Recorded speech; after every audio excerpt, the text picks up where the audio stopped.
Bienvenue dans J'ai testé pour vous l'expérience patrimoine vivant des artisans d'art de Villedieu-les-Poêles. Nous sommes à l'atelier Annika pour découvrir la fonderie d'étain et les bijoux. Ça, c'est la matière première, l'élément de départ. Donc ça, c'est de l'étain. Et là, c'est un alliage d'étain quasiment pur avec de l'argent et du cuivre. Alors moi, je travaille avec un fournisseur français, une entreprise française qui va principalement faire du recyclage. Et donc ce métal-là, en plus, a un engagement aussi éthique, en termes durables, etc., travail équitable.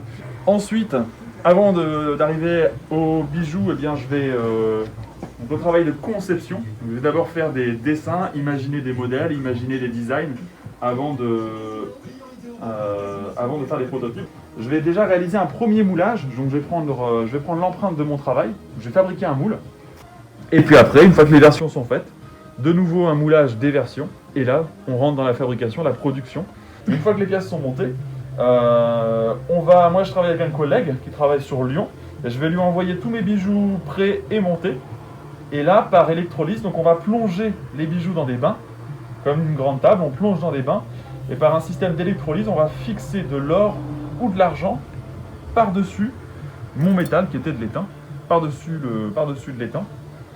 Et une fois le plaquage effectué, il me les renvoie.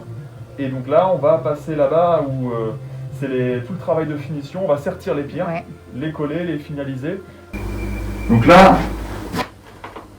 ça, de l'étain. Donc là, il est à 350 degrés.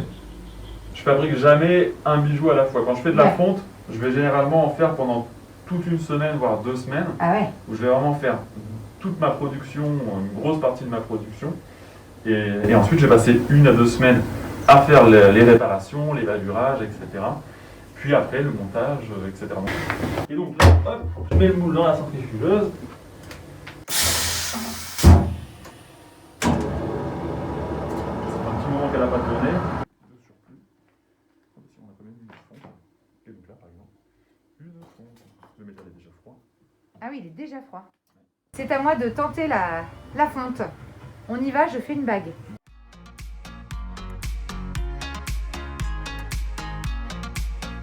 En fait, il faut réussir à monter un peu la pièce en température pour que le paillon se mélange au support, pour avoir une bonne soudure.